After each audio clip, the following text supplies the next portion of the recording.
I'm looking in my camera feed to see and making sure it's covering like all aspects of the camera. Something like this looks nice. And go ahead and move that just so that it is covering all of the scene and images. You can see right back here, it's got everything nice and cleanly cut. It's not cutting off any of our assets in the scene. It's simply providing a nice curved backdrop. So once we have this, something optional that you can do is you can click on this this Y button right here, and you can change in the top left-hand corner, change from object mode to edit mode, and you can actually select the bottom half of these and hit delete, and this is going to delete all of the vertices for this particular object right here. So just selecting that and hitting delete, and so now we basically have a half dome, right? Because I mean, we don't even need the full dome.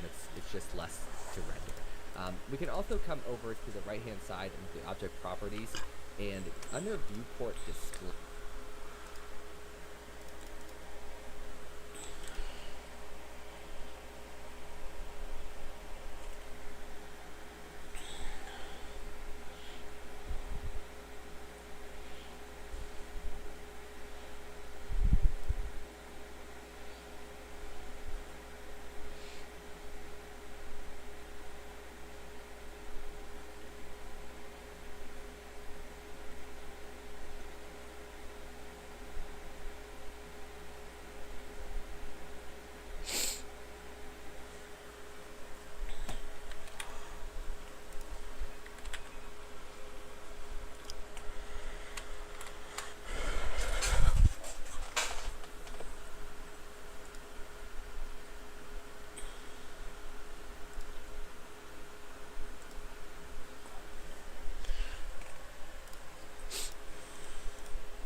This is probably the longest script I've ever had in my life, and I just recorded all of it, and the mic wasn't on, and I also had a Wario costume I was going to wear for this, and they won't deliver it for some reason. I'm losing my mind, but I got to keep the momentum up. Leave luck to heaven. A statement that sounds like the last thing a youth pastor says before hitting a dirty G chord on his acoustic guitar. But this is actually the most commonly accepted English translation of what we're talking about today, Nintendo. For the billions of people worldwide who have the courage to identify themselves as a gamer, Nintendo isn't a video game company, it's the video game company. So many of us have a core memory of going to your older cousin's house and they're playing on a Nintendo console and it's plugged into one of those fat TVs, and you sit down next to them and suddenly you're being guided down the hall of video game greatness by Sherpas like Mario, Zelda and Link, Banjo and Kazooie, Sonic the Hedgehog if you lived during the time where Sega gave up on making consoles. And after that brief walk through our first experiences, video games became a lifelong passion, an isolated and sad passion, but a passion nonetheless. And because of this, Nintendo became synonymous with gaming. To me, Nintendo is the Walt Disney Company of the interactive electronic experience. The legendary IP in Nintendo's roster is unmatched in the rest of the industry. What do you think this dipshit is bringing to the table? Listen, I love the PS1, but Crash has got nothing on this guy. Mario is the face of the entire gaming industry, a working class hero with a relatable story. Mario's been a plumber, a doctor, a tennis ace, a soccer star, a champion kart racer, interstellar explorer, and possibly the greatest party host since Shay Gatsby. And he also tries and fails to get a girlfriend in almost every one of his games. Is that not extremely relatable? Is that not looking in a mirror? Even The Legend of Zelda is iconic. Every time one of those games releases, workforce power gets down. People fall out sick. And even the cultural impact. Like, raise your hand if you have any idea what an ocarina was before Legend of Zelda.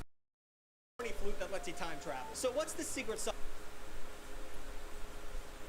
behind Nintendo's power? That's a fun little pun. Well, calibrate your Wiimotes and prepare to break every tendon in your wrist, because today we're going monkey balls deep on the Nintendo lore. Is Monkey Ball's a good example for that? I mean, it is on a Nintendo console, but it was a Sega IP. I'm overthinking it. Did you see the latest Nintendo newsletter? Whoa, nice graphics. I'd like to get my hands on that game. You mean you haven't played it yet? We can play it on my Nintendo Entertainment System. Oh my god, I'm so pissed I fucking didn't record any of this. Nintendo was founded in 1889 by a man named Kusahiro Yamaguchi, and they started by making playing cards, which was weird. That's a long-ass time ago, by the way, 1889. Nintendo literally predates the Titanic, both Roosevelt administrations, and the fucking airplane. And playing cards does seem like a weird place to start for a company that brought us something like Candy Kong. But if you think about it, card games were the original local multiplayer game, and also gave a way for unathletic people to beat their athletic friends at something. So it kind of makes sense. In 1889, gambling was illegal in Japan. So to sidestep this, Yamaguchi made these things called Hanafuda cards. These weren't straight up the playing cards we're used to with the numbers on them and the guy stabbing himself in the head. These Hanafuda cards just had a bunch of pictures on them, like a picture of an animal or a bird or an object, whatever the fuck. That way, whoever was gambling with them could just associate a number with the picture on the card, that way sidestepping the gambling law. This inextricably ties Nintendo's history with the Yakuza, a Japanese version of organized crime. So it's kind of a full circle moment when Nintendo announced that a Yakuza game was going to come to Nintendo Switch for the first time like 2 days ago. Crazy timing. So things are moving on. We keep making cards. Things are going good. And then in 1956, Hiroshi Yamaguchi, the third president of the company, and I still pronounced it wrong. I put a G in Yamaguchi. It's Yamauchi. I'm a moron. I was so tired. Took a trip to the glorious American metropolitan city of Cincinnati, Ohio, for some reason. This was for a meeting at the headquarters of the United States Playing Card Company, which is headquartered in Cincinnati, which kind of makes sense. Cincinnati seems like a place that would be very proud of that fact. And after seeing how small fry the operation was in Cincinnati, Yamaguchi decided that he had to really expand the company beyond just playing cards in order to make it in this world. It also could have been too many bowls of that nasty Skyline chili, but whatever happened, it shook that man to his core. After brokering a deal with Disney to put their characters on Nintendo playing cards, Nintendo went public, and that little decision made the Nintendo bucks start flowing in. The influx of money let Nintendo focus on trying to find the next big thing. What was going to be their legacy moving on from here? And they settled, of course, what we all know them for today, on mediocre vacuums and instant rice.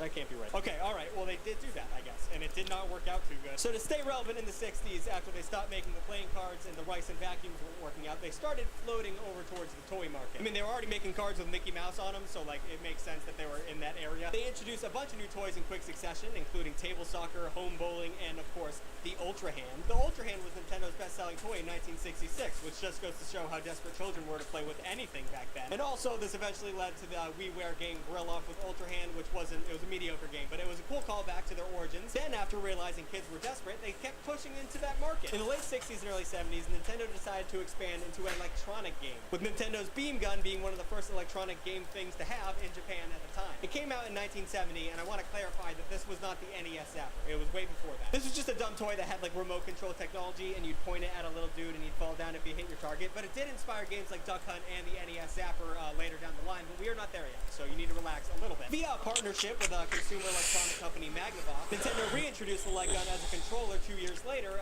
for the Magnavox Odyssey. The Odyssey being one of the first commercially available home video game consoles you could have, but that was not the NES Zapper. I want to make that stop trying to rush ahead. We're gonna get there. Anyway, let's move on to the next era in Nintendo's history. After this ad, Ooh, I tricked your ass. Play it. Cell phones. The things that keep you entertained on the toilet while you're fighting for your life. Honestly, I can't imagine living in the 90s and not having a screen to look at in the bathroom. That must have been some kind of living hell. But every gift comes with a price in this life. And with cell phones, the price is dealing with terrible service providers and confusing data plans. But worry not, fellow phone addicts, because Mint Mobile is here to save the day. Mint Mobile offers premium wireless coverage on the T-Mobile network. With prices so reasonable, it'll make your grandma say, yeah, that's a pretty good deal. I'd take that. They don't have retail stores or salespeople. So by cutting out the overhead that comes with owning retail stores, it makes things a lot easier for the common man looking for coverage. And all plans include unlimited talk, text, and data on the nation's largest 5G network, which I personally need when I end up doom scrolling for hours on end because one of my videos didn't do well and I need to cope somehow. And although these big companies make it feel like it's a task and a half to switch over to another provider, it's actually shockingly easy. You can sign up and activate within minutes using eSIM from the comfort of your own home, and keep your phone number and all your existing contacts when you switch. And if you think that's hard, then you're just a lazy person and I can't help you. Plus, all of Mint Mobile's plans come with a 7-day unconditional money-back guarantee. So if you want to be silly and try and get return on it, you can. I mean, 95% of users say they're extremely satisfied with Mint's customer care, so you'd probably be pretty crazy not to enjoy it. So if you want to switch and save like a smart cookie, use the link below. New users can get the unlimited plan for only $15 a month for the first 3 months. So thank you to Mint Mobile for sponsoring this video. Mint Mobile, a breath of fresh air. And that's not their slogan, but it should be. It's a fantastic slogan, and I wouldn't be surprised if they use that.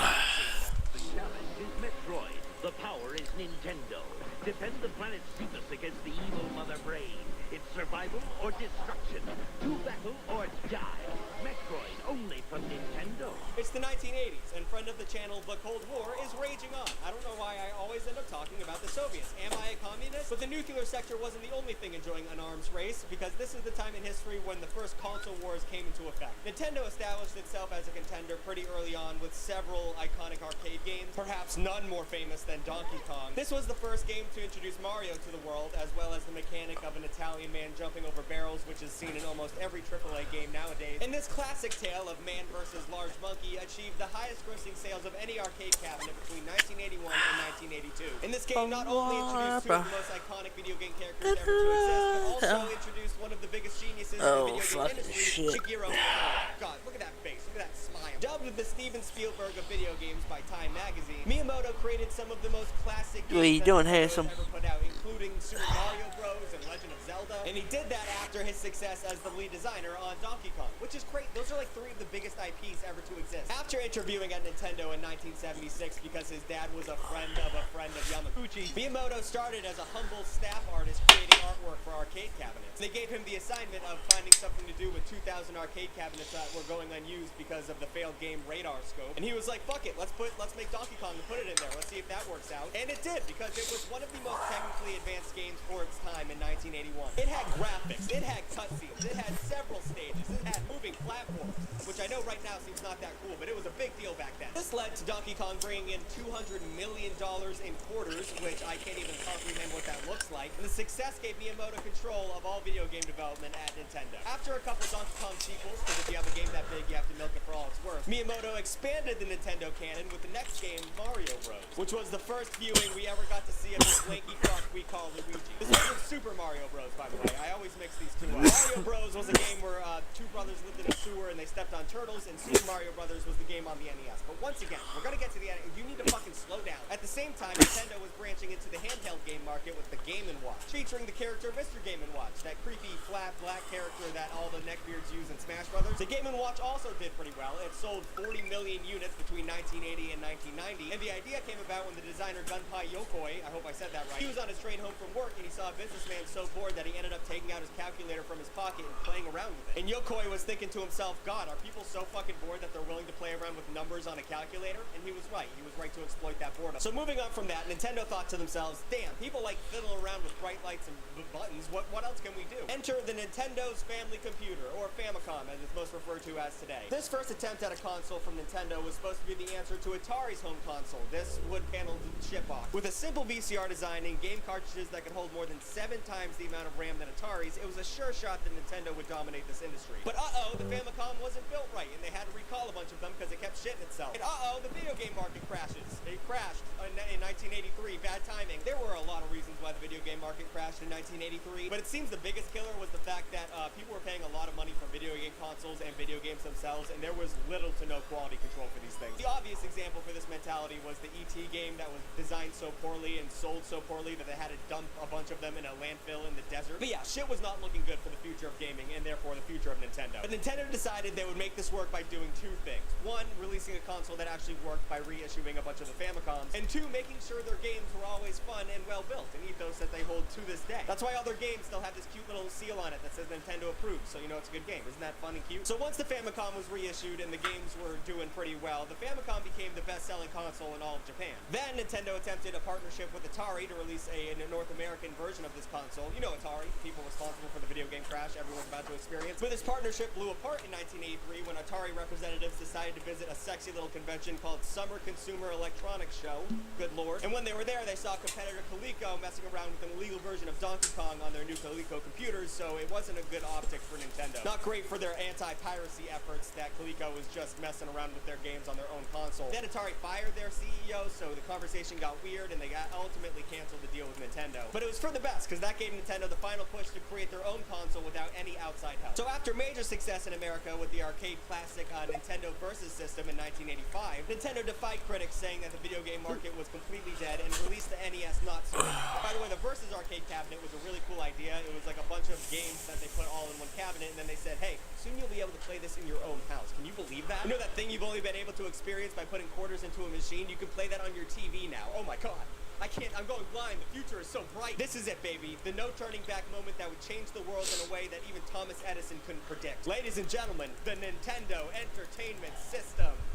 You kind of ruined it by jumping ahead so many times, though. You make your own decisions. I'm not gonna, whatever. The NES launched with iconic games like Super Mario Brothers, Duck Hunt, Ice Climber, Pinball, Wrecking Crew, okay, well, if the list falls off a little bit, but the first 3 were fantastic. It reframed Americans' perception of video games, which, as I mentioned, in the mid-'80s was plagued by bad marketing and inconsistency. Nintendo simply gave a fuck and made the games good and also packaged them in a way that wasn't a complete lie. The graphics on the box looked like the graphics in the game. Before then, other companies were just putting hyper-realistic graphics on the boxes, and then you'd open it up and it would look like this. Bringing the NES to toy stores and censoring any profanity and sexual content led to Nintendo's success with children, who were previously not seen as the primary consumer for video games, which is wild to think about. Like, ever since I was little, video games have been for children, and now they're more for adults. But, like, you know, it was always like, oh, go play your video games, kids, and people would make fun of you. And also, you know how video games are for boys? Like, not really. Girls can be gamers. My girlfriend's a gamer. But, like, historically, it's always been a boy-dominated area. Well, allegedly, it's because when Nintendo brought their consoles to toy stores, they had to pick between the boys' aisle and the girls' aisle, and they were like, well, I guess we'll go with boys. And that's why for the next 20 years, boys were marketed for video games. Which I don't think of it. I'm not sure if any of that's true. Don't Google it. It sounds right enough to be real, so just believe it. But let's talk about the video games real quick on the NES. As previously mentioned, the NES launched with Super Mario Brothers, which not only gave us a iconic cast of characters and iconic levels, but also the most famous 7 notes in any song from a video game ever. Mushrooms, war pipes, turtle dragons, your princesses in another castle. The production design for this game seems like they knew every single aspect of this was going to be iconic. And this was the first of many paradigm shifts that Nintendo would be responsible for throughout their history. And then Legend of Zelda was just unbelievable in terms of a video game. Before then, arcade games were all about just getting to the next level, dumping quarters into it, becoming extremely hard over time. Legend of Zelda was like, hey, you're in a world now. Go look around. See what fucking happens. I don't know. I'm not going to give you any direction. And that was unbelievable at the time. It was pretty much the first, it wasn't a sandbox game, but it was like the first do-your-own-shit game. I don't know what to do next. I'm completely confused. I'm just going to start burning bushes. Oh my god, is that a cave? A whole cave I can explore? And they didn't even tell me I could do that. Nintendo was hauling ass, and they decided to keep moving in the right direction by releasing the Game Boy in 1989. They launched it with the game Tetris, which I don't know if you've heard of that game. It wasn't very popular. Because of its size and portability, the Game Boy sold pretty well. I think it was 100 million portable machines. I said the wrong number in the original recording, but I was very tired. So giving Nintendo's domination of the handheld and 8-bit console wars, they had no hurry to release an updated console. That was until a new fighter entered the arena. You guys remember Sega, that company I told you gave up on the console wars? Well, at this point in history, they were not giving up. In fact, they were really kicking ass. The Sega Genesis debuted in 1989 and upended the status quo, introducing everyone's favorite Adderall-addicted rodent, Sonic the Hedgehog, in 1991. The Sega Genesis was marketed as a cooler, edgier, more adult console for teens and adults that puffed glue and did karate. This marked a huge difference in marketing with Nintendo's plan, which was always young audiences, which they still do to this day. Hey Nintendo, why is every 2D Mario baby's first water jump? I want a little bit of challenge. It's very embarrassing that I have to play those games and feel like I'm being talked down to. Due to this and the fact that Sonic was a cultural revolution, it allowed Sega to outsell Nintendo in 1991. This was shocking at the time, seeing as Nintendo has been dominating the games industry for a very long time up until that point. And Sega showed no signs of slowing. They doubled down on the Antelope shit. They famously added a blood code to Mortal Kombat on their 16-bit console. Hey, don't fucking get angry at me. You failed. Your fault. I didn't do it. So, you want to know how to use the blood code in Mortal Kombat? And that led to a whole bunch of controversy, and the government got involved, and they did not like that, and also that became the creation of the ESRB rating, so it was good Nintendo didn't do that at the time,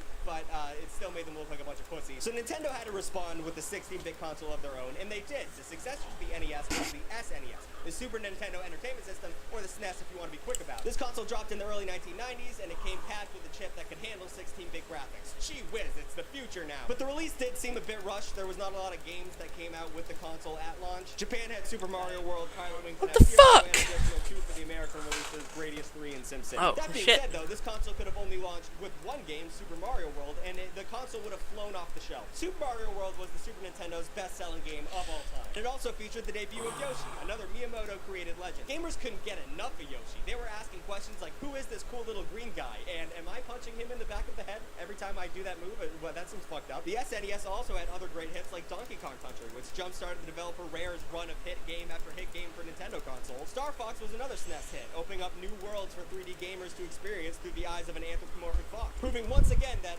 Nintendo had extreme foresight into situations that no one comprehended at the time, because for some reason they knew anthropomorphic foxes was going to be a big thing in the future. Ultimately, Sega was the loser in this war. They tried to collaborate with Sony, and that fell through, but that became the PlayStation. Then launching a series of step-kid consoles like the Sega Saturn and the Dreamcast, which just scooped the final bits of dirt onto the shallow grave of the Sega consoles. The Dreamcast was sick, though. I will say that. They had a bunch of very unique, interesting games on it, and also had like a cool little thing on the controller where you could unplug this thing and plug it back in. But Nintendo wasn't dealing with gimmicks and the unique shit. They were just mainlining classic after classic after classic. So it's pretty hard to compete with that.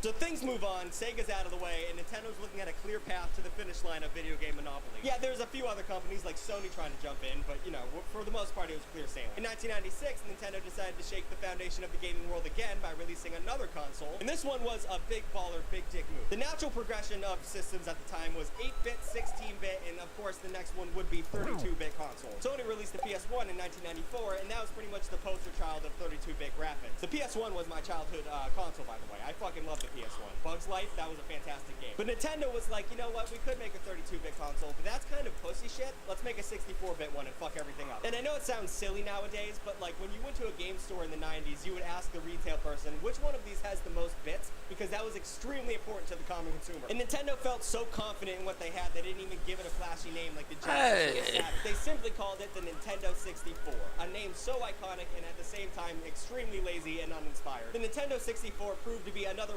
watershed moment in gaming, with so many titles that embody perfection to gamers to this day. Super Mario 64 set the industry standard for 3D platformers, something that people still can't figure out to this day. Both Legend of Zelda, Majora's Mask, and Ocarina of Time solidified what a 3D adventure game should feel like. That was nice. And then we had shit like Star Fox 64, Mario Kart, Mario Party, and GoldenEye 007, all defining their respective genres. The advancements in 3D graphics and storytelling propelled the N64 to massive success after it launched in Japan and North America. But its real legacy was cementing the local multiplayer movement. It came complete with 4 controller ports, so everyone could sit around and play together. And you could enjoy that local multiplayer while using this iconic controller design. Something that hurts my brain to think about. Although no human hand has ever officially figured out how to hold one of these things, it still did a fantastic job helping first-timers explore 3D space. And despite everything I just said, it fell behind the PlayStation's commercial success, which is kind of a bummer. It was mostly due to hardware delays and higher prices because Nintendo, for some reason, was obsessed with using cartridges and not discs. So Nintendo was like, what's next? What can we do? The PlayStation is kicking our ass. Oh, we have the Game Boy. We forgot about the Game Boy. The Game Boy Advance arrived in 2001, a fantastic year for video games. This was a way more powerful successor to the Game Boy. It also was the final blow in the Nintendo versus Sega console wars, with Nintendo completely cucking Sega by having Sonic Advance debut on the GBA in 2002. Way to rub it in their faces, guys. And then after the Nintendo 64, Nintendo decided to move on to the GameCube. Now, let's have a little talk about this console real quick. If you grew up in the early 2000s, you are going to have a sweet spot for this weird purple...